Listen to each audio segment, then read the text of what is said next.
Hey everyone. आज इस video में हम देखेंगे installation of Jenkins over Docker container. हमारा पर्पस क्या रहेगा, इससे पहले हमने जेनकिंस को इंस्टॉल किया था, तो वो हमने किया था अपने लाइनक्स मशीन के ऊपर। बट आज हम क्या करेंगे, लाइनक्स मशीन के ऊपर हमारा डॉकर इंस्टॉल हुआ होगा, उसके डॉकर कंटेनर के ऊपर हम जेनकिंस को इंस्टॉल करेंगे। मतलब एक कंटेनर हम लॉन्च करेंगे सेंटोस इमेज के साथ। अब उस इमेज के अंदर हमें जेनकिंस को कॉन्फ़िगर करना है। स्टेप्स बिल्कुल सेम रहेंगे जेनकिंस को कॉन्फ़िगर करने के लिए, बट हमारे पास कुछ चैलेंजेस हैं। तो उन चैलेंजेस को हम कैसे ओवरकम कर सकते हैं, तो इस वीडियो में हम वो देखेंगे। ओके। मैं यहाँ पे सबसे पहले चेक कर लेता हूँ कि मेरी डॉकर जो सर्विसेज है रनिंग है या नहीं। तो dock systemctl status Docker, यहाँ पे ये बता रहा है रनिंग। ओके। मेरी सर्विसेज रनिंग मोड पे है, तो अब मुझे क्या करना है, कंटेनर लॉन्च करना है। बट अब जो हमारे पास चैलेंजेस आते हैं, जैसे हम यहाँ अपनी मशीन पे कोई भी सर्विस को स्टार्ट कर रहे हैं, उसका स्टेटस देख रहे हैं, तो हम सिस्टम CTL कमांड का यूज़ कर रहे हैं। बट कंटेनर के अंदर क्या होता है ना, वो कमांड वर्क नहीं करती। तो रीज़न क्या होता है यार, कंटेनर जो है ना काफ़ी मतलब लाइट वेट सा रहता है वो, तभी वो इतना फास्ट होता है। हम एक OS को अगर हम लॉन्च करें तो आपको पता ही है कितना हमारे पास टाइम लगता है, मिनिमम 30 मिनट्स तो लगते ही लगते हैं। यहाँ पे आप देखिए, आप एक अपना OS लॉन्च कर रहे हैं विद इन 1 सेकेंड। ठीक है। तो होता क्या है, मतलब डॉकर में बिल्कुल नेसेसरी जो सबसे इंपॉर्टेंट चीज़ें रहती हैं ना किसी भी ऑपरेटिंग सिस्टम को लॉन्च करने के लिए, सिर्फ वही स्मॉल प्रोग्राम्स होते हैं। बाकी जो भी अदर सर्विसेज होते हैं वो अपनी बेस OS से लेता है। तो सिस्टम CTL जो है एक चाइल्ड प्रोसेस है सिस्टम डी का। तो सिस्टम डी जो है एक पेरेंट प्रोसेस है लाइनक्स के अंदर, उसके अंडर जो सिस्टम CTL प्रोसेस चलता है। तो हमें क्या करना पड़ता है ना, उसको लाइक जब हम कंटेनर लॉन्च करते हैं तो बताना पड़ता है कि हमें ये सर्विसेज चाहिए, तो उन्हें स्टार्ट कर दो कंटेनर के अंदर। तो हमें वो कमांड देनी पड़ती है। तो हम देखते हैं कि किस तरह से हमें वो करेंगे। तो सबसे पहले हमारा क्या पर्पज़ है, हम इमेज को पुल करेंगे। तो डॉकर रन कमांड क्या करती है, ऑटोमेटिक पुल कर लेती है अगर आपकी बेस मशीन पे से वो इमेज नहीं मिल रही है। ठीक है। कौन सी इमेज मेरे को चाहिए, सेंटोस की। ठीक है। अब मुझे इमेज चाहिए, बट इमेज के साथ मुझे टर्मिनल भी चाहिए, तो इंटरेक्ट करने के लिए टर्मिनल। ठीक है। अब अगर आप नेम देना चाहें अपने ऑपरेटिंग सिस्टम को तो आप दे सकते हैं। मैं अपने केस में OS 1 दे रहा हूँ, तो ये कंपलसरी नहीं है, ऑप्शनल रहता है हमारे पास। अब इसके बाद हमें एक ऑप्शन और यूज़ करना है यहाँ पे। तो वो ऑप्शन रहेगा हमारे पास hyphen hyphen privileged is equal to true. तो क्या होता है ना, सिक्योरिटी पर्पस की वजह से कुछ सर्विसेज हमारे कंटेनर्स के अंदर, कुछ क्या मैक्सिमम सर्विसेज ऑफ रहती हैं। तो यहाँ पे हम उसको प्रिविलेज इक्वल टू ट्रू करके एक तरह से उसे अथॉरिटी दे रहे हैं उन सर्विसेज को रन करने के लिए। आप इस तरह से समझ सकते हैं। ये एक्चुअल में ये एक्चुअल डेफिनेशन नहीं हुई, एक्चुअल मीनिंग नहीं हुआ, बट मैं आपको एक हाई लेवल आइडिया दे रहा हूँ। तो मेन पर्पज़ यही होता है हमारे पास प्रिविलेज का। अब यहाँ पर इमेज के बाद यहाँ पे आपको बताना होता है कि आपको क्या चाहिए। तो SBIN इनिट के अंदर हमारा ये होता है ना, जो हमारे मेन सर्विसेज होती हैं सिस्टम की वो यहाँ पे रहती हैं। तो यहाँ पे अगर हम इसको पास कर रहे हैं तो हमारा जो सिस्टम डी जो पेरेंट प्रोसेस है वो एक्टिवेट हो जाएगा कंटेनर के अंदर। तो ये हमारी पूरी कमांड रहेगी एक कंटेनर को लॉन्च करने के लिए। उस कंटेनर के अंदर हमारा सिस्टम CTL परफेक्टली वर्क करेगा। बट अब यहाँ पर हमारे पास दो चीज़ें हैं। अगर आप अपने VM पर वर्क कर रहे हैं और आपके पास GUI मोड है, ग्राफिकल यूज़र इंटरफेस मोड है, तब तो आपको सेम कमांड चलानी है। दूसरा ऑप्शन ये है, जैसे अब हम AWS के ऊपर काम कर रहे हैं तो हमारे पास GUI मोड नहीं है, हम सीधे अपने विंडोज़ से, विंडो के ब्राउज़र से टेस्टिंग करेंगे जो भी कि हमारा वो जेनकिंस प्रॉपर्ली वर्क कर रहा है या नहीं कर रहा है। तो क्या होता है, बाय डिफ़ॉल्ट जो कंटेनर होता है ना, आइसोलेट होता है आउटसाइड वर्ल्ड से।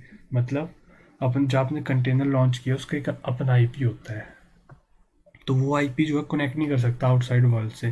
तो उस चीज़ को सॉल्व करने के लिए हमें क्या करना पड़ता है, जो कंटेनर का पोर्ट है उसको हम एक्सपोज कर देंगे अपनी इस लाइनेक्स की मशीन पे, मतलब जिस मशीन के ऊपर हमने डॉकर को इंस्टॉल किया है ना, उस पोर्ट मतलब पोर्ट बाइंडिंग कर देंगे हम। पोर्ट बाइंडिंग कैसे होती है, उसके लिए हमारे पास -p ऑप्शन होता है। मैं यहाँ पर जो मैं पोर्ट दूंगा ना, लाइक मैं दे रहा हूँ 1 2 3 4, ये पोर्ट होगा मेरे बेस मशीन के, लाइनेक्स मशीन कह सकते हैं आप, क्योंकि मेरे लाइनेक्स के ऊपर डॉकर इंस्टॉल है, तो बेस मशीन मेरी हुई लाइनेक्स। ओके, अब कॉलन, अब यहाँ पर आपको जो पोर्ट देना है ना, वो आप देंगे कंटेनर के अंदर जो सर्विस जिस पोर्ट के ऊपर रन कर रही है। ये क्योंकि हम कंटेनर के अंदर जेनकिंस इंस्टॉल करने जा रहे हैं, तो 8080 पोर्ट के ऊपर रन करता है जेनकिंस। तो मैंने क्या किया, इन 8080 पोर्ट को अपनी बेस मशीन के 1 2 3 पोर्ट के साथ बाइंड कर दिया। अब मेरी मशीन के आईपी के साथ जो भी इस पोर्ट पे रिक्वेस्ट आएगी, तो वो रिक्वेस्ट इंटरनली क्या होगा, ये पोर्ट पे जो भी रिक्वेस्ट आएगी वो ट्रांसफ़र कर दी जाएगी इस पोर्ट के ऊपर, एंड हमें आउटपुट मिल जाएगा हमारी रिक्वेस्ट के अकॉर्डिंग। अगर आप डायरेक्ट करें ना, कंटेनर का आईपी लिखेंगे आप और उसके बाद पोर्ट यूज़ करेंगे, तो वर्क नहीं करेगा आउटसाइड वर्ल्ड से। उस केस में वर्क करेगा अगर आपने वीएम मशीन के ऊपर जीआई मोड में अपनी लाइनेक्स इंस्टॉल करी, वहाँ पे आपके पास ब्राउज़र होगा, वो लोकल कनेक्टिविटी होती है बट पब्लिक कनेक्टिविटी नहीं होती, इसलिए हमें ये पोर्ट बाइंडिंग करनी पड़ रही है यहाँ पे। तो यहाँ से एक तरह से मैं अपने कंटेनर को एक्सपोज कर रहा हूँ आउटसाइड वर्ल्ड पे। तो ये हमारे पास पूरी एक कमांड होगी, Docker run interactive terminal port, और यहाँ पर मैंने पोर्ट बाइंडिंग कर दी है। नेम मैंने OS1 दिया है, उसको प्रिविलेजेस दे दिए हैं, ये मेरी इमेज का नेम है और ये मुझे ये प्रोग्राम चलाना है उसके अंदर। सो मैं चाहता हूँ ये सब कुछ बैकग्राउंड में हो, तो उसके लिए मैं डी ऑप्शन का भी यूज़ कर लेता हूँ यहाँ पे, क्योंकि वो काफ़ी प्रोसेसिंग होगी, हम उसको देखने में इंटरेस्टेड नहीं है। सो यहाँ पे इसने कहा कि इसका इमेज नहीं मिल रही है लोकली, तो ये फिर उसके hub.docker.com पे जाएगा और वहाँ से उसे पुल करेगा, ऑटोमेटिक पुल कंप्लीट, और वो इमेज को लॉन्च कर देगा। ठीक है, तो अगर अभी मैं docker -a करूँ, तो ये देखिए OS1 से मेरी ये जो इमेज है लॉन्च हो रही है, और ये देख सकते हैं आप पोर्ट बाइंडिंग हो चुकी है यहाँ पे। मतलब इस चीज़ का क्या मतलब, वो 0.0.0 का कोई भी नेटवर्क मेरे इस पोर्ट के ऊपर आएगा, मैं उसको कहाँ भेज दूंगा, 8080 पोर्ट पर। ठीक है, कंटेनर के 8080 पोर्ट पर।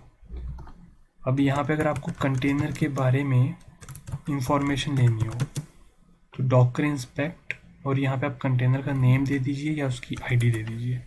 ओके, ये काफ़ी इन्फॉर्मेशन है, तो आपको अगर आईपी एड्रेस वगैरह चाहिए हो तो आप यहाँ से ले सकते हैं। तो यहाँ पे आप सब कुछ उसके बारे में देख सकते हैं। तो ये एक एक्स्ट्रा इन्फॉर्मेशन थी, इसकी हमें ज़रूरत नहीं है यहाँ पे।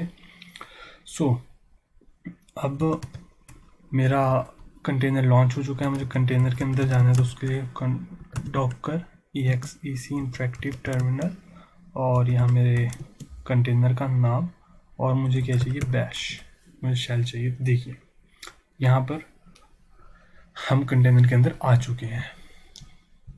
ओके, अब हमें क्या करना है, जेनकिंस को इंस्टॉल करने के लिए हमारे पास क्या क्या प्री रिक्विजिट होती है, मतलब हम जेनकिंस को इंस्टॉल करने के लिए हमें क्या क्या चाहिए होता है। तो सबसे पहले एक HTTPD सर्वर होना चाहिए, दूसरे हमारे पास जावा भी होना चाहिए। तो हम उन्हें इंस्टॉल कर लेते हैं, yum install HTTPD।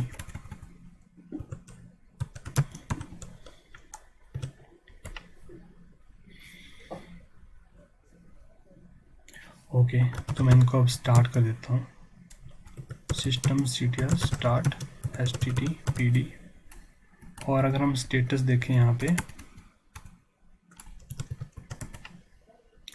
Running mode में है। ओके, सो यहाँ आप Ctrl+C से बाहर आ सकते हैं।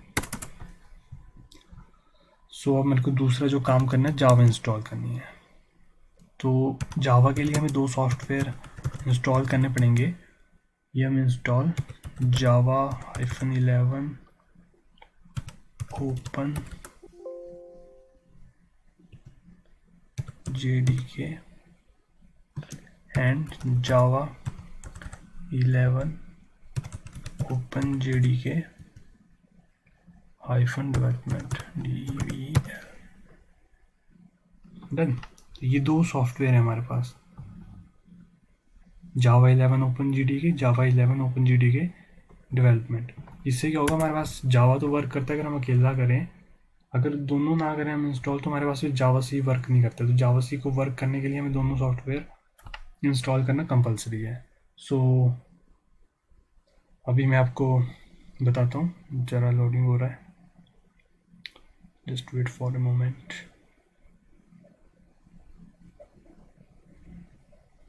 ओके, सो अभी मैं लाइक जावा लिखूँ तो हमारे पास यहाँ ऑप्शन शो कर रहा है, मतलब जावा इंस्टॉल है, जावा सी ये देखिए हमारे पास यहाँ पे ऑप्शन इंस्टॉल है। तो जावा और जावा सी वर्क कर रहा है, HTTP सर्वर भी हमने इंस्टॉल कर दिया। अब काम की बात है जेनकिंस। सो हमने, अगर आपने देखा हो प्रीवियस वीडियो में, जेनकिंस को कैसे इंस्टॉल किया था, गूगल पे जाके RPM जेनकिंस डाउनलोड, एंड वहाँ से हमने 2 कमांड चलाई थी, की वगैरह ऐड करी थी। देन हमने यम इंस्टॉल जेनकिंस किया था। सो इस केस में हम वैसा नहीं करेंगे, क्योंकि उस केस में कुछ दिक्कत आ रही थी, यहाँ से वो जावा का पाथ नहीं ले पा रहा था, उस वजह से फिर हम जब जेनकिंस की सर्विस स्टार्ट कर रहे थे हमारे पास एरर शो कर रहा था। ठीक है, उसका भी सॉल्यूशन मेरे पास है, बट वो थोड़ा ट्रिकी हो जाएगा। तो समझने के लिए हम क्या करेंगे, यहाँ पे एक जेनकिंस की वार फाइल डाउनलोड करेंगे। तो वार का मतलब हुआ वेब आर्काइव, तो उसके थ्रू हम इंस्टॉल करेंगे जेनकिंस को। सो उसके लिए मैं यहाँ पे लिखता हूँ जेनकिंस वार फाइल, तो उसका लिंक यहीं पे, यहाँ पे जाएंगे परमा लिंक टू द लेटेस्ट। सो ये यहाँ पे मेरी डाउनलोड होने लगी है, इस पर क्लिक करते ही मैं इसको कैंसिल कर रहा हूँ यहाँ से, मुझे यहाँ से इसका सिर्फ URL चाहिए। तो मैं यहाँ डाउनलोड्स में जाके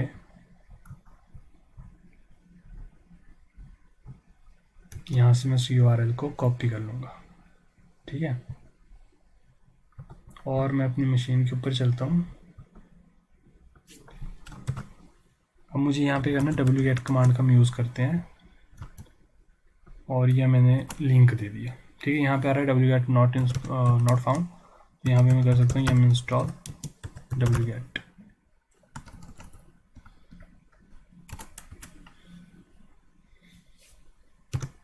सो कोई भी कमांड है वो हमारे पास किसी सॉफ्टवेयर से आती है। ठीक है, इस केस में सॉफ्टवेयर का नाम भी wget था, बट कई बार होता है जैसे इफ़ कन्फिग हमारे पास कमांड नहीं चलेगी, तो उसका सॉफ्टवेयर होता है नेटटूल्स। तो अगर हमें सॉफ्टवेयर चेक करना हो किसी भी कमांड, मतलब कोई कमांड हमें किस सॉफ्टवेयर से मिली है, तो यम वट प्रोवाइड देन कमांड का नेम तो वो बता देता है, फिर हमें वो सॉफ्टवेयर इंस्टॉल करना पड़ता है, एंड हमारी कमांड फिर वो वर्क करती है। सो इस केस में wget ही सॉफ्टवेयर का नाम था। देखिए यहाँ पे wget आगे उसने ऑटोमेटिक उठा लिया, तो अब अभी wget हमारी प्रॉपर्ली वर्क करेगी, कोई दिक्कत नहीं आएगी। तो यहाँ पे वो वार फाइल डाउनलोड कर रहा है। सो मैं ls करूँ तो ये देख सकते हैं आप jenkins.war फाइल हमारे पास डाउनलोड हो चुकी है। अब जो मुझे यहाँ पे कमांड यूज़ करनी है, सो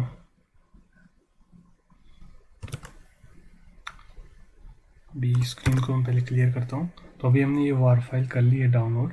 तो अभी हम जेनकिंस को इंस्टॉल करने के लिए जो कमांड यूज़ करनी है वो है java-jar, और यहाँ फाइल का नेम jenkins.var, और यहाँ पर आप क्या करेंगे, -http पोर्ट, p कैपिटल है पोर्ट का, और यहाँ पे आप पोर्ट देंगे 8080, किस पोर्ट पे आप उस सर्विस को स्टार्ट करना चाहते हैं। अगर नहीं देंगे ये ऑप्शन तो बाय डिफ़ॉल्ट 8080 पे स्टार्ट हो जाएगा। तो यहाँ पर भी मैं 8080 दे रहा हूँ, और यहाँ पे आप ध्यान रखिए अगर आपको कोई और पोर्ट नंबर देना है यहाँ पे, तो आप जब आपने एक्सपोज किया था ना डॉकर रन कमांड के साथ, तो वहाँ पे आपको चेंजेस करने पड़ेंगे। तो मैंने वहाँ पे 8080 दिया है, सो मैं यहाँ पे 8080 ही लिख रहा हूँ। एंटर प्रेस किया तो वो अब हमारी फाइल को डाउनलोड कर रहा है या प्रोसेसिंग इंस्टॉल कर रहा है ऑटोमेटिक। तो दूसरे केस में हमारे पास स्टेप्स भी ज़्यादा थे, तो इसमें थोड़ा 1-2 स्टेप कम है। तो यहाँ पे आप देख सकते हैं ये मेरे पास पासवर्ड बता रहा है, जब हम जेनकिंस को इंस्टॉल करते हैं ना उस चीज़ के लिए मैंने इसको कॉपी कर लिया है। तो इस पर ध्यान ना दीजिए कि नीचे ये जो हो गया कॉपी हो गया गलती से। अब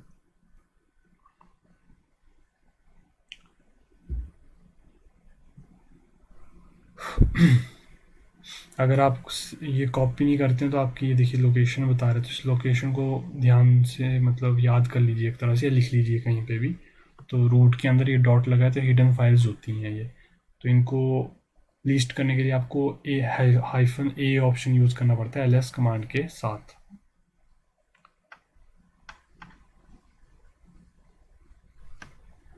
सो माइक्रोफोन प्रॉपर्ली सेट नहीं है। सो ये हमारे पास अभी इंस्टॉल हो रहा है, तो 1-2 मिनट लगेंगे, वेट कर लेते हैं।